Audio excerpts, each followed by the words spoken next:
Now it's my pleasure to introduce today's presenter, an old favorite, Todd Snelgove. Todd is a global subject matter expert in value buying and selling. He's founding partner at Experts in Value, and he helps companies drive the value strategy from ideation to financial realization, primarily by making sure that value is created, calculated, communicated, and priced for. So with that, Todd, welcome. And I'm going to give you the panel now. And you should have presenter rights.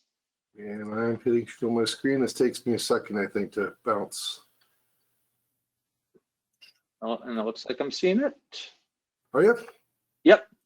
So you just need to present. Yeah, and then we just do this one time, and then we're there. Are we up, Nick? Yep. Perfect. Well, as I mentioned to you before, we have a lot to cover on best practices around value realization, but focusing on the manufacturing industry, which is where I come from. So brief introduction on myself. I work for a big industrial company called SKF based out of Sweden, had a global role for 20 plus years, global VP of value and commercial excellence. But the long story short was, over the years, we saw the evolution from the technical buyer who had all the authority to include procurement and finance, and them saying, why am I paying more? What is it worth? And should I pay for it? So we realized we needed to go down this journey to quantify value and present it in a way that customers were able and willing to pay for it. So that's what I want to focus on in the session today. Just gives you a flavor of some of the consulting work I've done with a lot of tech, but a lot of industrial over the last 4 or 5 years. So Nick, maybe you can help me here. You know, the people that are online right now, you get in front of a customer, you explain your value proposition, whatever that is, and procurement comes back and says, that's great, but I'm not willing to pay for it. Why do you think that is happening? Is there any reasoning you can think of where, you know, what's the root cause of why procurement says they won't pay for your value? Cool, and I'll read out the chat and questions response as they come in. So great. I'm going to try to type, Nick, and you'll see my horrible spelling and fat fingers going. But I'm just going to try to record them because I've got the slide at the very end. I want to see how we can compare. Cost, competitors' cost. So there's a few in that bucket. I'm gonna try to group them. Competitors' cost. Just, I mean, feel free to. Why can't I see? Yeah. Yeah. Sorry. I can read them out for you if that's okay. Yeah. Procurement just doesn't measure on value is one I'm seeing.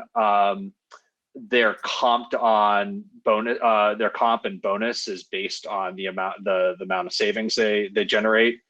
I'm seeing they don't get it, which I guess is in alignment with the measurement thing. That doesn't resonate with them again, so kind of in the same category. We have, I'm trying to think, they're falling in, most of the ones falling into these buckets, cost only.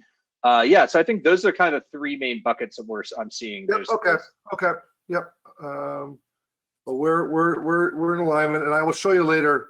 I'm going to say there's 7 that I've put together over 20-something years, but we're going to get these, give or take. The wording might be just a little bit different, but I think we got the gist. And Nick, if you just want to remember those in case I don't specifically hit the right word, that'd be great. Yep. Yeah, thanks, bud.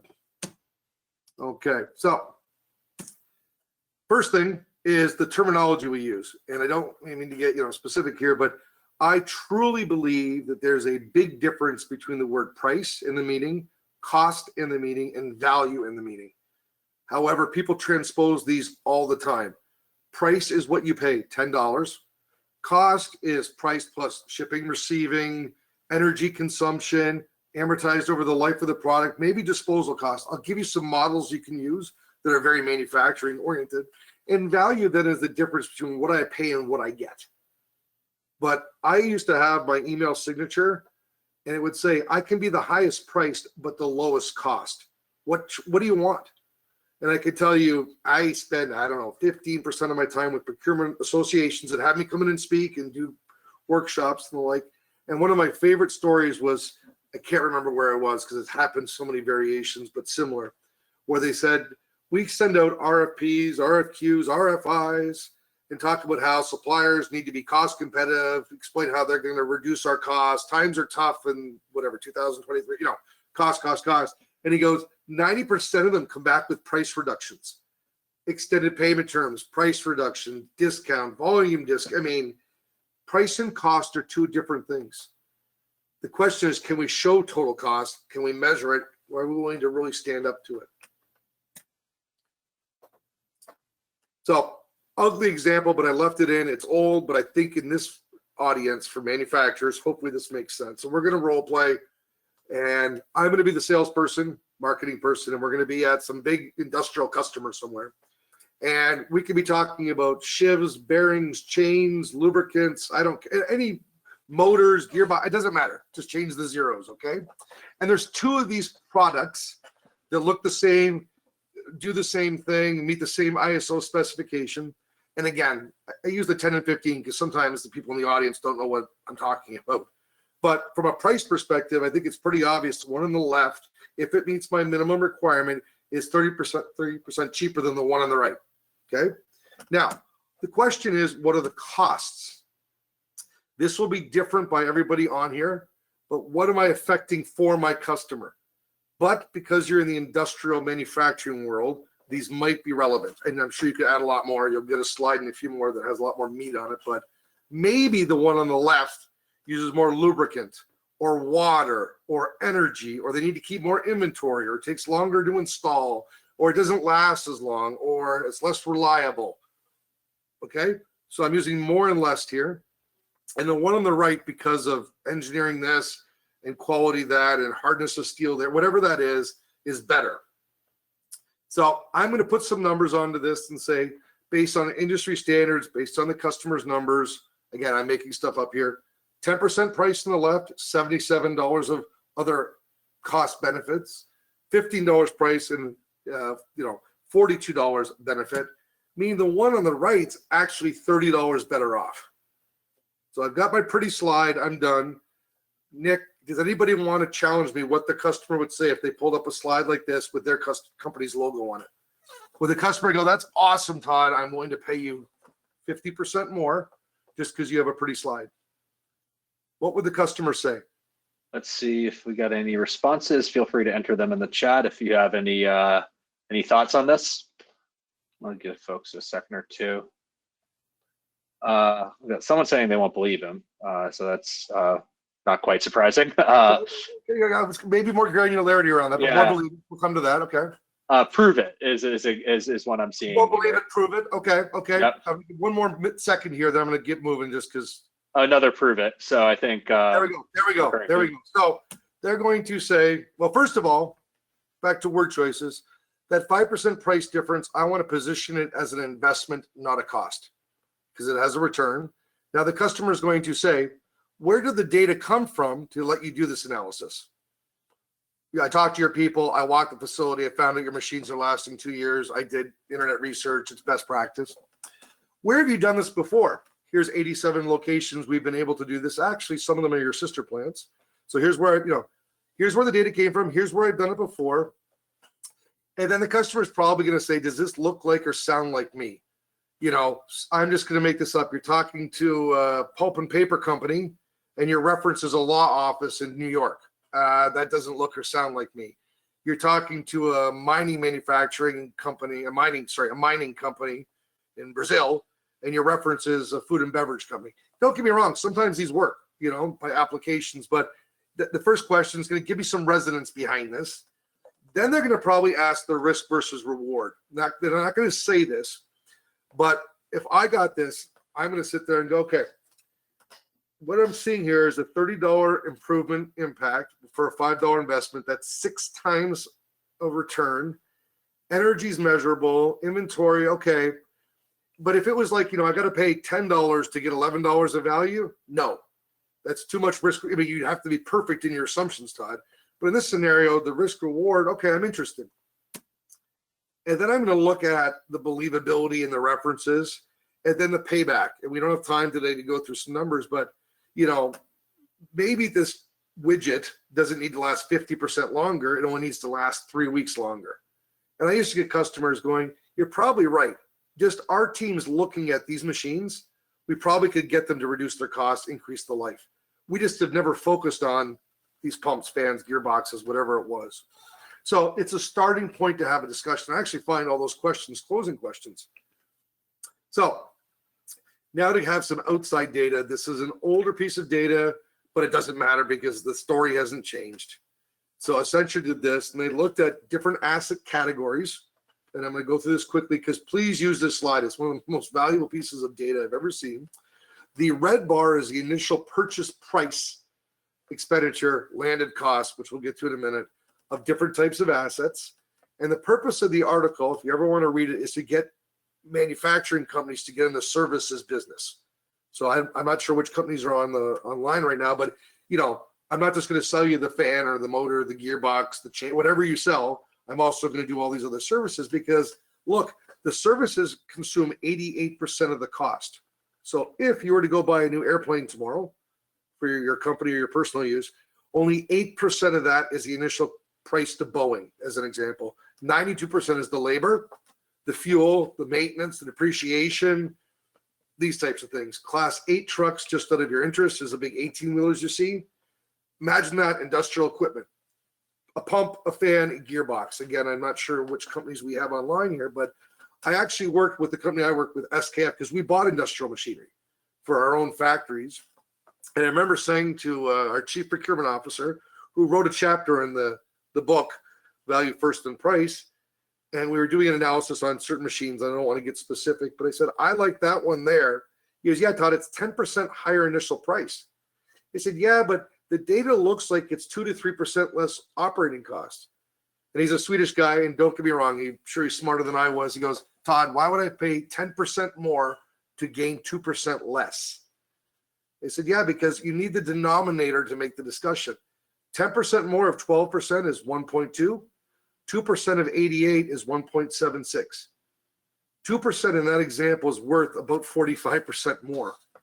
The question is, can we show how we affect all these things, where we've done it before, how we do it, what the probabilities we do it, and maybe even put some fee at risk or price towards it. So that's why the price berg exists. Mr. Customer, you can see the price. I understand the 10 versus 15. But there's all these other things we need to think about. How long it's going to last, who's got the inventory, can you return it, how much energy, water, downtime, etc. does it use? Because whoever has the smallest price berg wins. It's not whoever pays the lowest price wins.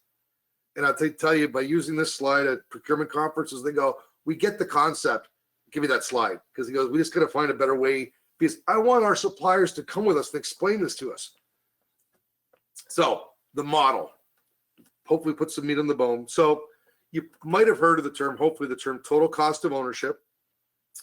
And the reason why you'll see this term here called total profit added was because they're similar but different. And I did a lot of work at some schools, and there's a professor, and he goes, the problem is a lot of people use the term total cost of ownership, but they talk about something different. So for a manufacturer specifically, okay, if you're a manufacturer on the line here, you make something. You make the fan, the gearbox, the bearing, the chain, whatever you make, okay?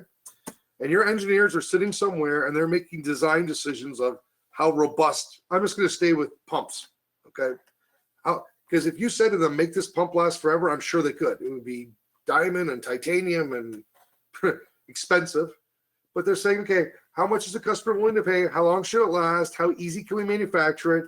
What tolerances do I need? But does the OEM, if you're making a product, you're selling it to another OEM, my part goes into a machine. Can you help that customer get to market faster? Can you help them add something of value that increases their margin or sales? That's not a cost reduction. But let's say I put something in their machine that they didn't need to lubricate their machine anymore. Well, that's something they can sell to their customer. Maybe I put something in their machine that'll help their machine last longer in a dirty application. They could market that to their customer that their machine's better. That's not a cost reduction.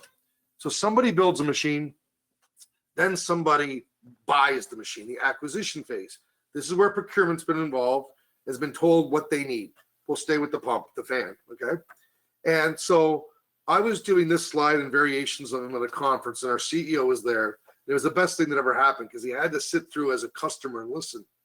And he goes, Todd, we have a failure of how we articulate things in our business. He goes, you're saying we can affect, measure, guarantee, price for, like all these different dimensions, which we're going through. But I have a whole procurement team that talks about buying on total cost of ownership. But I really think what they're talking about is total cost of acquisition. What is the price of the widget I'm buying? Where is it? I.e., what are my shipping costs? What's the minimum inventory I've got to buy? Minimum order quantity? What's the payment terms? Who's paying the shipping? Is there currency risk? Are there finance charges? Are there tariff charges? Is it what country, not country? All these things. Can I return it? Does it depreciate? Landed cost is probably a better term. And I'm not minimizing landed cost, but when we look at the model, landed cost really goes back to that slide from Accenture is only 12%. Now I've got the widget here. Somebody builds it. Now I've bought it. Procurement doesn't use it, as somebody said before. That's why maybe they don't care about it, but the pump shows up, the fan shows up, the bearing shows up. Now it's going to get installed, operated, and maintained. I just ran out of real estate. And this will be different, but how much energy or water or lubrication? How long will it last? Can I repair it? Can I refurbish it? Does that affect my production? Increasing a machine's speed, production, increasing machine's life, how long it lasts, or less downtime. These are production revenue targets, not cost reductions. Is it easy to install, or do I need a special tool? Are there taxation credits? Are there warranty costs? Is it a better warranty that I can return, etc.? And then most people, especially total cost of ownership, didn't look at disposal. But sometimes there's a lot of benefit here or cost.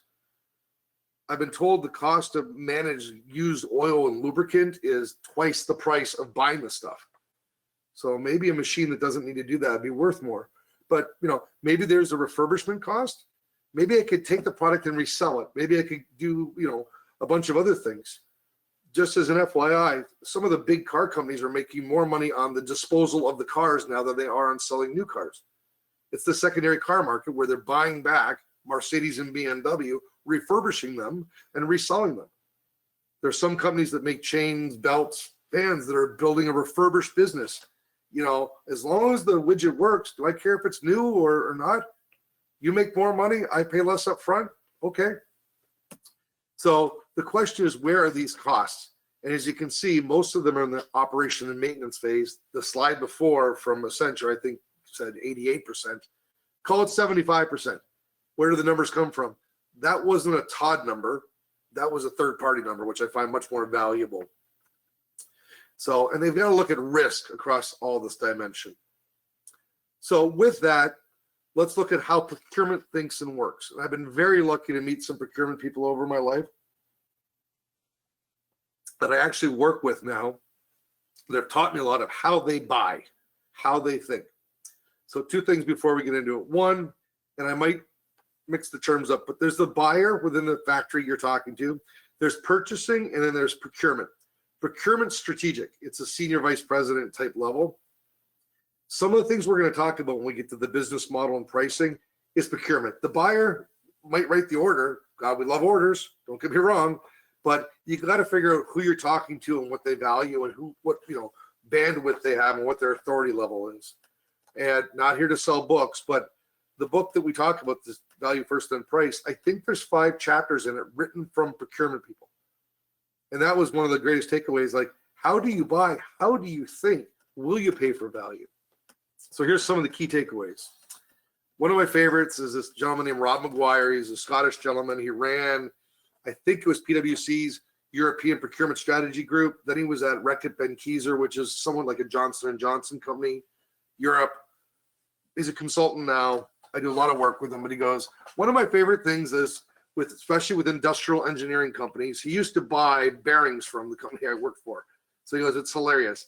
And I didn't know it at the time, but I had something called the strategy of stupidity. I go, Rob, what do you mean?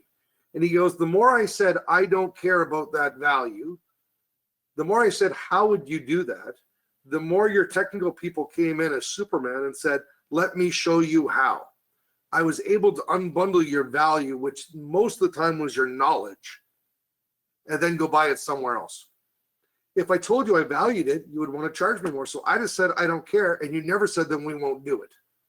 If you did, I might have said, whoa, whoa, whoa, whoa, whoa. You said you could reduce, I'm making this up, inventory by 5%.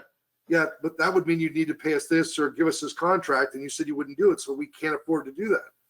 Well, you know, and I've got some other examples where that's when the customer comes back and goes, well, wait a minute, and now I want it.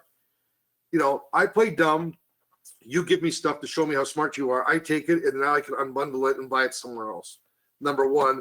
And number two, he goes, the other one that was funny was I would tell you, or somebody would, that we have a problem. And you would go, oh, that's easy. We could fix that. We have a process. We have a system. We have a product. We can fix that. No problem. And he goes, Todd, ever think of what the big consulting companies do? No matter how easy it is for them, no matter how many times they've done it before, we have to think about that. I'm going to get a team of 6 engineers together. We're going to run a workshop internally. Then we're going to come to you and do something. And then we're going to show you how to resolve this.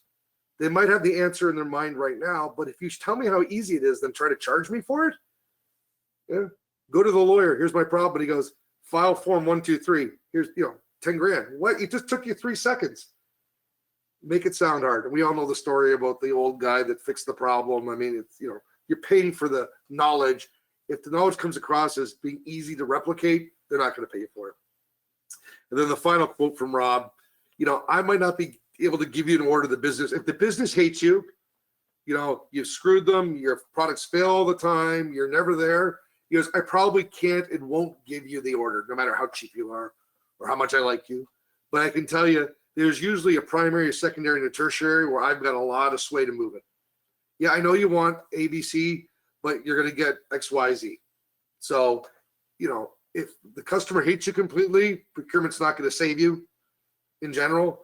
But if there's 2 or 3 or 4 suppliers that are close enough, good enough, he goes, I can move that all day long. And something that, again, learning for me, I'm just sharing my learnings, 3 elements of influencing. This is from Aristotle, but I always thought it was logic. I showed you numbers. I showed you probabilities. I showed you, I've done this 87 times. I showed you reliability coefficients of friction, blah, blah, blah. That's important. But the other 2 dimensions, which in retrospect, I agree with 100%, is the credibility of the person telling the story.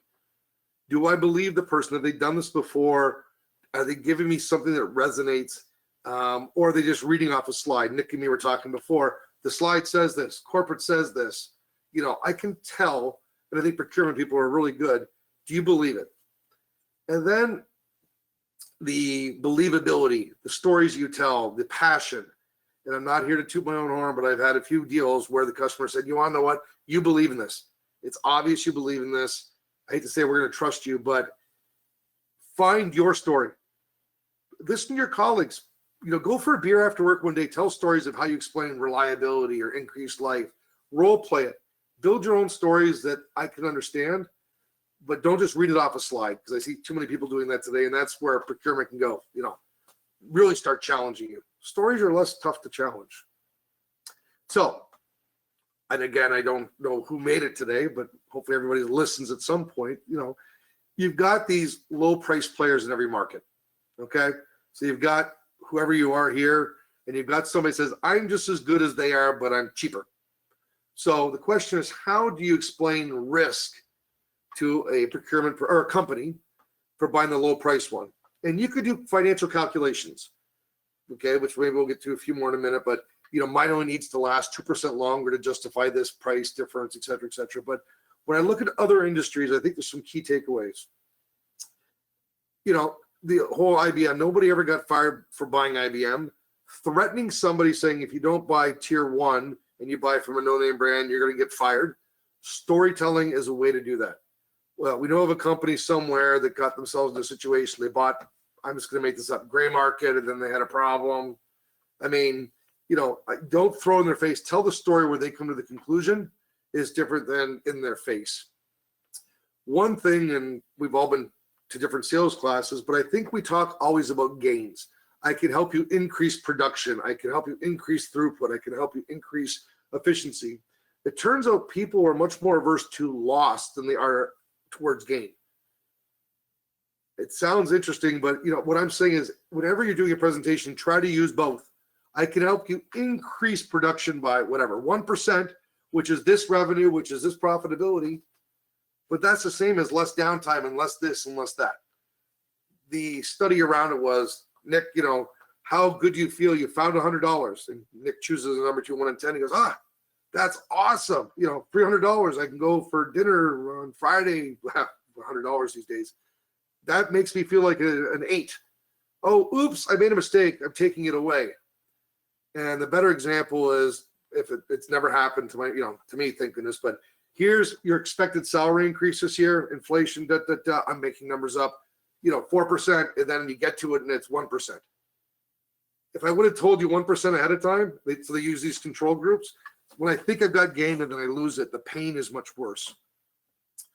LG Electronics, I think it's interesting, Lucky Gold out of South Korea, I believe, but people use risk at different price points. So when Lucky Gold came to North America, 2099, and the white goods space, and got a deal with Home Depot to launch their fridges, freezers, we'll call them the more expensive white goods in certain markets, it didn't go well.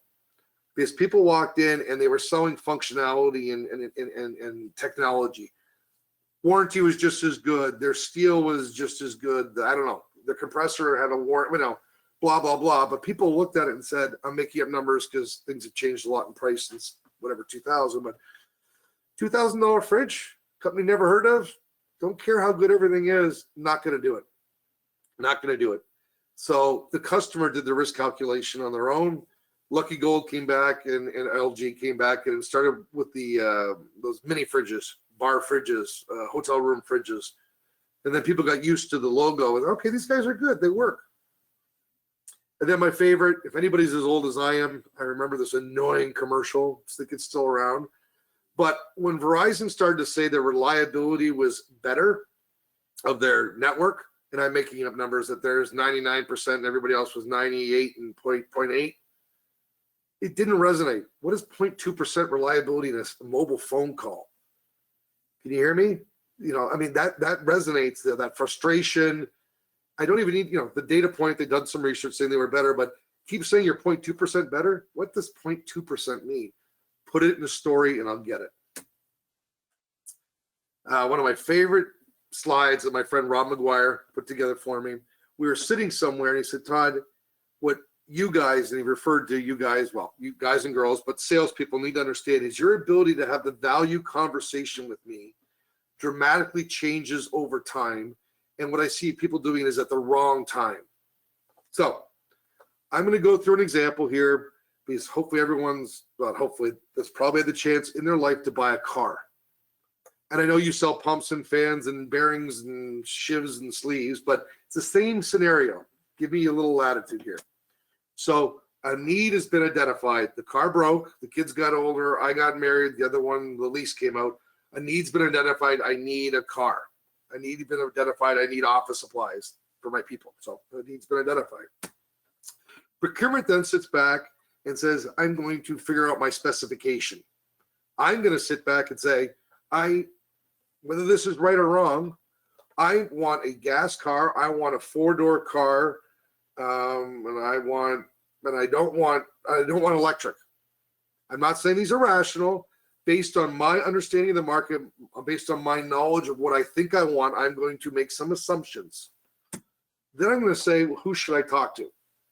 We don't need, because I said I don't want electric, there's theoretically no point of talking to Tesla, right? As an example, I'm trying to make a point here, people. So give me the latitude. Now, back to I'm going to buy a pump. I'm going to buy a fan, a motor. I need motors to run my business. I need motors that are made from a good company that are AC/DC, ABCD, EFG, whatever, all that stuff. And here's 3 or 4 suppliers that can meet that criteria. I mean, the logic is the same. Then the buyer, the buyer of the car is going to send out an RFQ, RFI, RFP, and narrow it down to 2 or 3 people to talk to about proposals. And then we're going to negotiate price, terms, conditions. Then someone's going to buy something. So back to the car.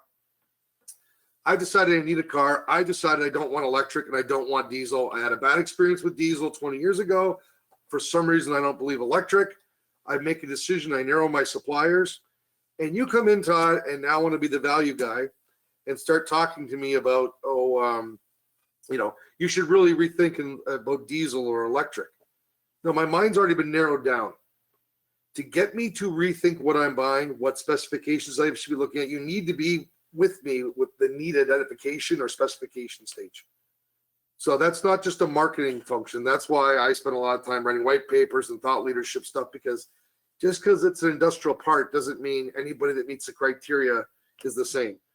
Don't wait till the bid process to come out and go say, you should rethink how you select this stuff.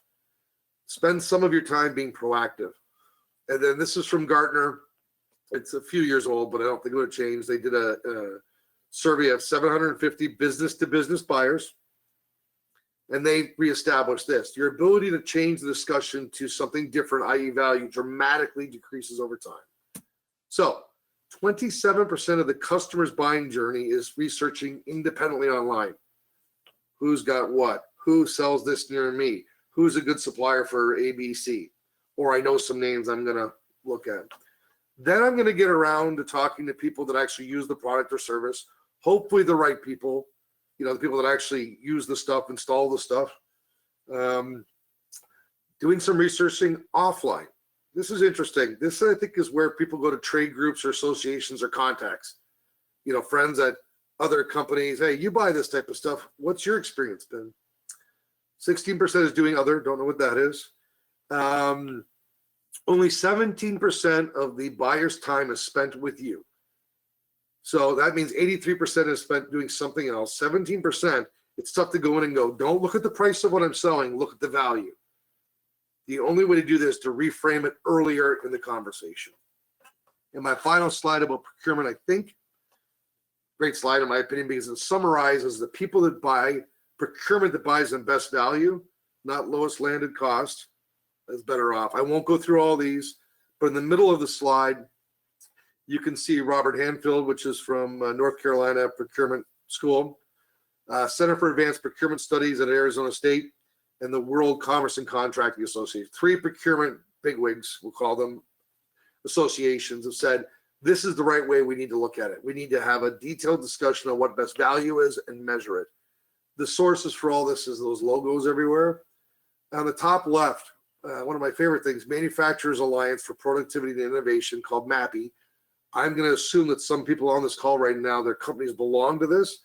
They did a survey of, I don't know, I'm going to say it was 65 to 100 chief procurement officers before a conference I did in 2013, a decade ago in Florida.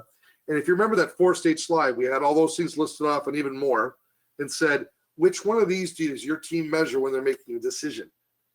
And then they bucketed them in people that measure a lot and people that measure landed cost. And it turns out the people that measure a lot were 35% more profitable. This isn't me saying buying this way is better. This is their own association saying do it. Again, we won't go through all this, but there's more value to be obtained by buying the best value. So value propositions. I have one slide here, and I hate to use the term of be careful, but my title was whatever, Global VP of Value. I never say the word value without explaining what I mean by value, because if I say value, there's a good chance people take the wrong meaning. Values become the lowest price that's good enough. Give me a deal. What's the value? Buy 3, get the 4th free. My favorite, I have a client a while ago, right on the border of Wisconsin and Illinois, and I'm driving. I had to pull over. I think I got their logo online. This is the name of the store, the Value Discount Flooring Company. I hope they're not on here, but I mean, value to a lot of people means discount. So for your marketing team, be careful. Whenever you say value, what you mean is value, I mean you're more profitable. Not because of lower price, but because it's going to last longer, easier this, less operating costs. The word value should be very carefully used. I think this is the slide we were talking about beforehand. So for everybody on here, I think you need to understand, go back to your whatever days of school, elasticity and discounting. So you're in a meeting and one of your colleagues says, we sell, insert what you sell, we should drop the price. I'm making this up just to give an example, 15%. We'll sell more. Okay, and I would argue you might sell more, but that's a short-term scenario. Doesn't mean things will change. So let's go through the 5. I think there's 5 things you need to think about. One is, how easy is it for the customer to substitute to similar options? The next thing is, what's their substitution ability to other options? For those of you who've ever heard, the term is called chain CPI.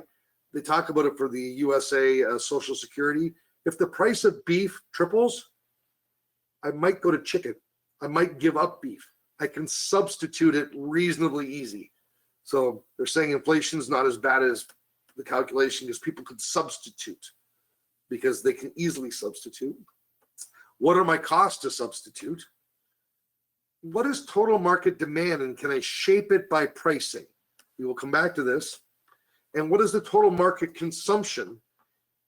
Okay, so with that, and I don't want to bore you with academic stuff, but hopefully you remember these examples. So July 4th is coming up in 3 weeks or whatever it is. The big sales come out, and guess what? Toilet paper is going on sale. Paper towels is going on sale. We'll stay with toilet paper because I think it's a better example. Let's go through the 5 questions here. Can people stop using toilet paper? Yes. They could use water hoses or something, bidets, whatever, but it's not reasonable. The substitution cost would be too high. Can they change from one brand to another brand? Yes. And would there be costs associated with that? Probably not. Charmin to Cottonelle or whatever. Yeah. So what will happen when things go on sale? Market demand might go up. That's why God Love America, you could probably see one of my closets behind me. You know, there might be extra toilet paper and paper towels in there because they went on sale. It doesn't change my consumption of it. So keep this in the back of your mind. I'm going to go through 2 more examples, and then we'll come back to the whole overall idea. I had to put this in here, Nick, beer. Okay. Can I substitute to similar options? One beer price goes up or the other one goes down. I might say, you want to know what? I'm willing to switch to whatever. We won't use the joke because that'll date the webinar, but I'll switch to Miller Lite or to Coors Light or something like that. I mean, I can substitute to other options. You know, what can I substitute to other options? Let's just say, for argument's sake, the price of beer tripled in the US because of whatever reason. I might start drinking spirits. I might start drinking wine. My substitution cost, if I could find something I like, is not that high. So it's possible, and it's not costly to switch. Now, they've done a lot of studies here, how much you can change demand and consumption based on pricing. I can move demand from Miller Lite to Coors Light as an example, because somebody might say, but you'd have to do a lot. People are like, you want to know what? I always drank that one. The price would have to be this much different for me to switch. But the question is, how much consumption changes? Not that much. If you look at consumption of beer in a country like Canada, where I'm from, versus the US, and the prices are double in Canada because of free healthcare, even though it's double the price, the consumption is still pretty much the same. So beer goes on sale, it's May 2 or the long weekend, I might buy it. It's just going to sit here. The amount I take isn't going to change. Now, how does this apply to your world? You sell chain, you sell pumps, you sell bearings. Can I substitute to a similar option, chain A to chain B? Yes. I don't think there'd be a high substitution cost. I might not want to. I might have to change a part number. I might have to make sure measurements, but they're all ISO. So yes, I could switch. Could I get rid of chains? Probably, but to upgrade my whole system to, I don't know, steal something, whatever, pick something that would be better than a chain. I'm not an engineer. I mean, it would be too costly for me to do. So now, will a company sit there and say the price of the chain went down? I'm going to break all my chains, shut all my machinery down so I can substitute new chains? No. The price of the chain versus the overall machine is too low. So when I'm changing pricing, I might get an order, I might move demand, I won't increase demand. Somebody might buy it, they might inventory it, they might sit on it. So the only way around this is to create something that is of value different than the next best alternative, because pricing won't change the overall consumption. And anybody that's tried to do a special deal in December probably found in January that sales went up in December. Guess what happened in January? They went down. And if your sales went up, your customer, your competitor went down, they probably put a sale out a few months later than your sales went down. So put that in the back of your mind. So some what I think are very interesting best practices on pricing These are from consumer pricing. And give me a second here, because I remember when the professor, who actually is in both of these books, started talking, I almost turned off, like, who cares? I'm in, B2B. But I started laughing within the first slide, because the 3 or 4 examples he gave right away were things we did that actually hurt our value proposition. Our pricing strategy actually hurt our value proposition. And in retrospect, it's like, no wonder. So one thing I see a lot of technical companies doing is giving customers a lot of choice. And I hate to say it's America. Have whatever you want. I'll customize whatever you want. So it's called the JAM study. Think of Whole Foods or something like that. And you can go in and you can get any size, any flavor of jams. And they had people come in and had coupons. People were very drawn to the display. People get very excited when they're given all these choices. Turns out people don't buy.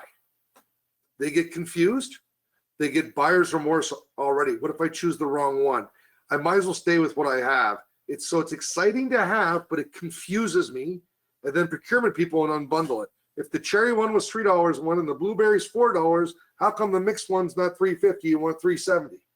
Oops, I just gave away the cost components. So a lot of times I see proposals from technical engineering companies where there's 54, tabs on them. I'm like, oh, you're confusing your customer. Simplicity makes sense. Then the question is, how many options should you give? And I see a lot of industrial manufacturing companies giving 2 choices. I hate to say the good version and the good enough. Do not. Please do not. So it's the weekend. You're going to go to the movies with your girlfriend and your kid, whatever you're going to do. You're going to go there. If I give you 2 options, the odds are you're going to sit there and have some sort of rational discussion. Let's just assume, for argument's sake, that the 3 and the 7, the quantity versus the prices is aligned, close enough. Well, we just ate, or we're going out afterwards, or, the kids are with us, so maybe we'll go. I mean, you're going to do this. What you find in a lot of things, if they're linear priced, 70 to 80% of the people will buy the lower priced one. They will justify it's good enough. In this example, they've created a medium one that nobody will ever buy. One day somebody's going to tell me they bought the medium. But you want to know what? I've re-anchored it that the $7 one is by far the better deal. You mean for 50 cents more? Look how much more I get. I'm not even looking at the $3 one. I've re-anchored the $6.50 versus the $7. If you're doing products and services, the same thing. Again, I've got a whole day's session on this stuff, but use the false anchor. The problem you have is your finance people will say, our highest margins, the medium, sell more of those. The medium exists for one reason, to make the $7 one look better. Last example, similar, but the terminology is different. It's the weekend, you're going to go for dinner, bottles of wine, that's 2 alcohol examples. Steaks, it doesn't matter. $10 bottle and a $30 bottle. Well, it's special occasion, so I might justify some percent of the time to buy the better one. 3 times the price. It can't be 3 times as good. We can have dessert if we don't buy this. That seems like a lot of money. I don't know. Times are tough. I don't know. I mean, yeah. In this case, the decoy is the high-end one. I think when you go to a restaurant next time, you will see a steak on there, the Chateau Briand, the Wagyu beef, whatever it is. It's there to make the other steak look reasonable. When I walked in, I was not planning on the $45 T-bone, but when the $45 T-bone is versus the $20 other one, but versus the $100 other one, the $45 one becomes reasonable somehow. All-inclusive service includes travel, includes 24 hours. That's awesome. You mean I get 98% of that for half the price? The $30 one looks better. So I've created a fake offer on the other side. Fake's the wrong word. And some of this, when you get a chance, there's a great piece of research by a professor named Wolfgang Ulaga. He's now at NCI. He was at Arizona State. But it's about building services to differentiate your industrial manufacturing offering. Okay. And, I just, took one example out of a whole book here, but, the margin was 6 to 8 times more than the product itself. And a lot of companies have tried to do this. And the one takeaway I can give you based on my experience of actually doing it, and it was the moment where everybody's eyes went off, is when we took every service and said, can we make a free version of it and a for-fee version of it? Okay. So should training, your industrial manufacturing company, whatever you sell, should training for your customers be free? Yes or no? Damn it, Todd, you just gave 2 choices. Everybody does it. It should be free. Well, wait a minute. How about a 1 hour Todd shows up and says, here's an introduction to my products and some basic ideas of how to size it and use it. That's free. I'm not saying it's a sales pitch, but you get the idea. You want a 2-day session with hands-on demo with the test at the end with accreditation where I bring in 3 experts. I'm making this up, but I can create 2 versions. You want testing? Pass fail is free. Non-destructive testing, drop testing, hard. I don't know, guys. I'm not the engineer, but take your services and make a free and 4-fee version. You'll find that, funny enough, a lot of people will find value in the 4-fee. You just got to make them clear. Do I take the free shipping and wait 4 days, or do I pay for the rush shipping? So some final thoughts. I mean, this is one takeaway from the book. Anybody on here that really wants to do the value initiatives, I mean, it starts with really understanding, and this is, my understanding where leverage point started with, when I have a new product and service, can I really understand the value of it? So instead of getting to the market and then coming back a year later and saying, okay, what was the value of that? Why is nobody buying it? No, let's build something, let's market it, let's get it ready to sell it so that there's a value around it. What's the value messaging?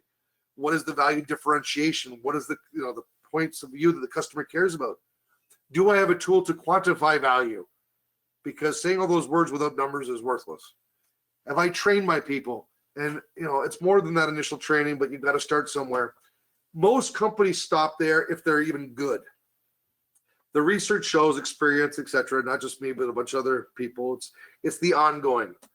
Are you compensating your salespeople not to cut prices? I had salespeople that used to say to me, Todd, a 5% discount, I lose 5% of a sales order. I'm like, 5% discount is 5% of the net profit of the company. It's not how I'm measured. Salespeople that are not measured on value, profit, will be very creative on discounting. Do you give your customers value buying options? We don't have the time to get into a lot of the details around fee at risk, performance-based, but I'll leave it at this. If your company can discount, and I'm making this up, 10% to get a huge order, how can you say, I'm not going to discount, but I'll guarantee 10% value? It's the same net, even if you didn't get $1 of it. I signed 100 agreements with Fortune 1000 companies that are written around that. Does your business have the culture of being value-oriented? I was very lucky, the CEO, he was written in all these books. He was just as passionate about it as I was. And then have you done a good job of getting the customer to rethink what they're buying? Remember that buying circle? Remember those conferences that people saying, yeah, you're right. Maybe I should rethink what I'm buying, what I'm measuring, and how I'm making my selections. You won't have all the numbers. You can do some research to start somewhere, but one of the biggest pushes I get from manufacturing industrial people is I don't know my customers' numbers. Walking in and asking them what their problems are, what keeps them up at night, how much downtime is probably not a good start. I think it's this. Is it around that? People will say higher, they will say lower. And trust me, if I Google when I was in university, it would be so much easier. It's not that hard to get some of this research to start. So I didn't move your numbers here because I didn't have time, but I think we're going to hit it. Price is measurable, value is not. Yes, I can measure value. I can propose what I think value is. Then I can come back and actually measure what actually happened.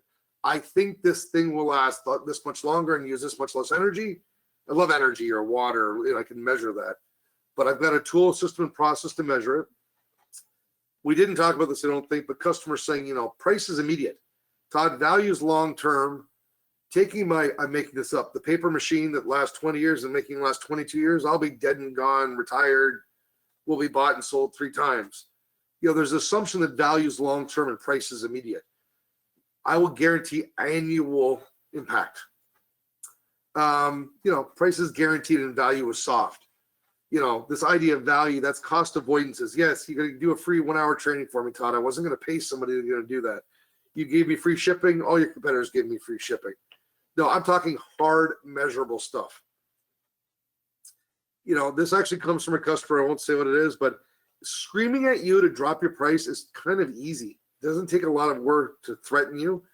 But, having to sit down with you twice a year, what projects you're working on, what's the impact, I'll take certainty over opportunity unless the opportunity is worth it. Remember that risk-reward discussion. And I'm not saying I won every order, but most procurement people might be measured on cost. Price is part of cost. If they say they're measured on cost, I would come out and say, here are the 55 different cost drivers we can impact and measure. Do you care about these? Oh, how do you measure that? Or we don't care about that.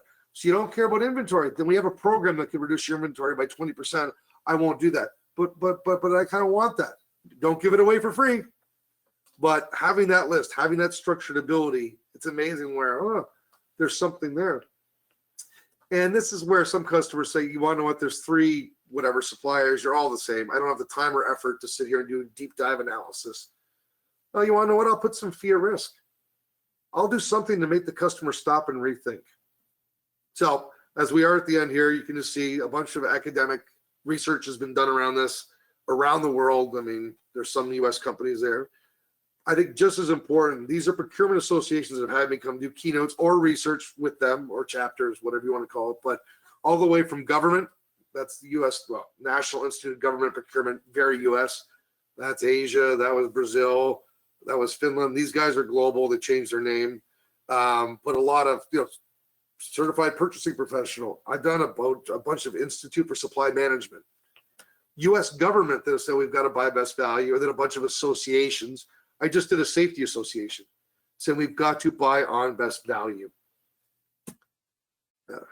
So I won't go through this, but help with the value. You've got the tools, help with marketing, help with understanding and training and procurement and trade-offs and negotiation, and then helping with pricing and bundling and all that type of stuff. So with that, Nick, thoughts, opinions, feedback? No, great, Todd. Thanks for sharing. This has been an excellent presentation, and I think relevant to a lot of the stuff going on these days. So I'm going to take presenting rights back, so hopefully you can see my screen. Yes. So we're going to bypass the normal demo. So all I'll say is that Todd has been helping B2B companies for years. Try to capture the value that the differentiated value that they provide. So reach out to him and indicate in the exit survey if you'd like to hear more from him. Likewise, Leverage Point, we offer a tool, a SaaS solution that helps you do that. It goes lockstep with a lot of stuff that Todd talked about. So if you're interested in kind of a software offering that helps you both quantify and communicate this value in the form of interactive sales value stories that can be used in lieu of PowerPoint, please give us a shout in the exit survey, and we'll be in touch with you, and we can schedule a custom demo rather than going through one live during the session, because we do have a couple questions that popped in, so I'd love to prioritize those. So Todd, you ready? You go for it. All right. I think we have time for a couple. So here's one on just like smart factories. So I think there's a lot of technological changes that have been happening. You touched on a couple of these during the course of your presentation, but smart factories, I'm seeing one on industrial automation. How is that impacting the pricing and sales strategies of these B2B manufacturing companies you're working with? I think it allows people to go to this product as a service or outcome as a service because I can measure stuff. I've got the sensors everywhere, and I can tell you, Mr. Customer, that's going to fail. Go do ABC so it doesn't fail. Ergo, that's worth this. And I could see if the customer did what I told them to do. Because in the old days, I would have to control the whole process and everything because, I can tell you that the machine's going to fail because it's running hot. But if you don't do what I told you to do to fix it, then it won't last longer. Now I can not only advise you what to do, but see if you did it, or I can do it remotely. It's amazing what they can do remotely. I mean, they can slow it down so it gives you time. They can order the parts and have it sent. I mean, so it really is amazing. And you can track it instead of a bunch of, we'll just measure one KPI somewhere. You can get some interesting data points. Yeah, the real-time stuff that was formerly constrained to software is now global, now that everything is increasingly software-based. So great question. Next one, I got one on the interest rate environment. I guess we could tie inflation into that as well. So are you seeing manufacturers change their strategies in terms of quantifying and communicating value in response to this new environment? I think you just need to be aware of it. When you're asking for capital, I'm going to make up numbers. You're asking, go back to the example, and anybody that got to see I'm going to say it was the last one, the Mark Striving one. Do they need it versus which one? They need a lot of our stuff. They need it's which one. So remember, we're only selling the price difference between two. I hate to go back to my word. They have to buy a bearing. They don't have to buy my bearing. So I need to sell the value of the price difference, but with 8%, 6%, I don't know whatever these cost of capital for these companies, that is something we need to say, okay, fine. And I think companies should get more, if I was selling capital equipment, which maybe some people here on, and I hate to use GE because they got themselves in trouble, but I would have a financing option. You build the customer for life. I'm going to make this up, people. This is just off the cuff, but pump as a service. Guarantee me a new pump that works. Give me an interest rate built into that. I don't care if it's this year's pump or last year's pump. The pump works. The pump's on the inventory shelf, and you refurbish it. You own it. You bring it, and I pay you as it goes out the door. So as interest rates go up, I think it helps move even more discussion around some of these interesting business models. Great stuff. So I think we have time for one more, and I think this is a really good one. So it's we've got a mix of commoditized stuff where it might not make sense. I'm referring to kind of quantify value, or it might, and some more differentiated offerings. So if you've got a product portfolio that kind of spans the breadth of those types of stuff, how do you go about quantifying value? What order? Do you bother with the commoditized stuff at all? What would be your approach? Do you have another hour? Next webinar. My first comment to my colleagues always was, a commodity by definition is not, there's nobody on here that sells a commodity, because their commodity is traded on the New York, NYMEX, whatever, the commodities board, okay? That is the raw material. We add value to that. The value could be, I'm just gonna say the chain, the bearing. It's a low end, low price, not critical, yeah, but it's a lot of the products and services around that that can make the difference. Because I can give you 100 examples of something, again, it's not critical, but people find a way to bundle things around it. There's some neat research. I have the slide, but I won't bother pulling it up. Was from Jim Anderson at Kellogg, and I can't remember who he did it with, but the companies will pay 4 to 6%, I think was the number, for, I hate to use the term commodity, low-level things where they don't have the time or interest to think through it. It's this big, it's not critical, who cares? But if you would add value differentiators, I think was the term he used. A return policy. A store swap out program. I think the example he used was just taking old walkie-talkies and refurbishing them. Like just anything, give them a value justifier. That was it. The term was a value justifier for them not to buy the lowest price. And it doesn't need to be some huge math equation. I think that'd be neat. You want to know it? But when I go to the boss and say I didn't buy the lowest price one, I got to have an anchor to say why. I like the person. He bought me lunch. Not a good answer. They're the American versus Canadian. Give them something that they can hang their hat on. That's why these programs, refurbishment program, I don't know, something. Be creative, people. Yeah, and I go back to this quote. I forget if it was Ole Ikob or Paolo in our panel webinar we did last fall, but it was if you communicate commoditized offering, and I'm paraphrasing here, you're doomed to realize commodity prices. So that one kind of stuck with me there. Yep, and I won't use a company name, but there's one company that built a business on the good, better, and good enough. And they found that they commoditized themselves faster. They had a process to make their stuff commoditized. It became a self-fulfilling prophecy. Customers said, there's something else. They put it into the commodity bucket. The whole company went downhill because it became, if you give salespeople a commodity mindset, you use that term, take that word, and I used to call it the C word because I can't bring myself to say the word because we're not. I might be substitutable. That's not the same as the C word.